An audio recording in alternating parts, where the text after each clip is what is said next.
মেশিনটা দেখতে পাচ্ছেন আপনারা, আমি রাস্তা দিয়ে যাচ্ছিলাম, আমার কাছে খুবই আনকমন এবং ইউনিক মনে হলো। এখন ব্যাপারটা হচ্ছে এটাকে আজকে কেন সাজানো হয়েছে, কি জন্য সাজানো হয়েছে, এই বিষয় হচ্ছে জানতে চাইবো। ঠিক আছে, আসসালামু আলাইকুম। কি অবস্থা, কেমন আছেন? জি ভাই, আলহামদুলিল্লাহ ভালো আছেন? জি আলহামদুলিল্লাহ। আচ্ছা, আজকে এই যে এইটি যে সাজাইছেন, কি জন্য সাজাইছেন? এটা ভাই আমরা 1 বছর ধরে হলো চাষ করার পরে আপনার বৈশাখ অথবা জ্যৈষ্ঠ মাসে আমরা হালখাতা করি টিলারে।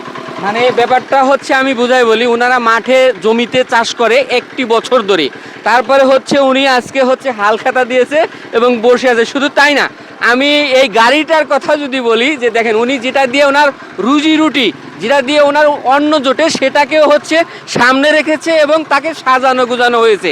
এটা আসলে শ্রদ্ধা ভক্তি আসলে ভিতর থেকে আসছে। আপনি যে কর্মই করেন, যেটাই করেন না কেন, যদি এরকম আপনার তার প্রতি যদি বিশ্বাস বা আস্থা যদি থাকে, তাহলে দেখেন ওনাকে সামনে রেখে উনি কিন্তু বসে গেছেন হাল খাতা করার জন্য। আচ্ছা ভাই, কত টাকা উঠছে এখন পর্যন্ত? ভাই এখন পর্যন্ত হয়তো 1000 টাকা, কিন্তু মাগরিবের পর আমাদের সব কাস্টমার আসবে। 100-এর মতো কাস্টমার আছে। আপনার মাগরিবের পরে টিলারে হালখাতা বিশেষ করেই হয়, কাস্টমার আসে। আচ্ছা, কত বিঘে ইয়ে করছেন? বিঘের হিসাব এটা বলা যাবে না, কিন্তু আমাদের 100 বলতে আর কি 1,60,000 বা 70,000 টাকা আমাদের বাকি আছে। মানে 1 বছর চাষ করার পরে মানে 1,70,000 টাকার মতো বাকি পড়েছে, তাই না? আপনি কতটা আশাবাদী, কত টাকা উঠবে?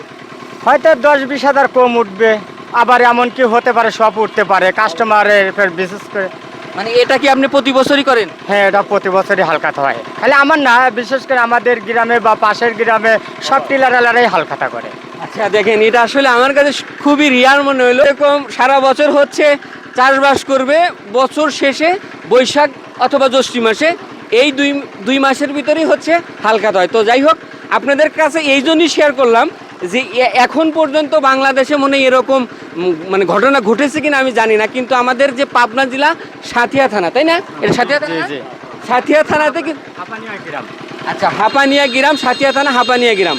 কিন্তু এই গ্রামে কিন্তু আমার কাছে এই জিনিসটা চোখে বললো। তো যাই হোক, আপনাদের কাছে আসলে কেমন লাগলো আপনারা জানাতে পারেন।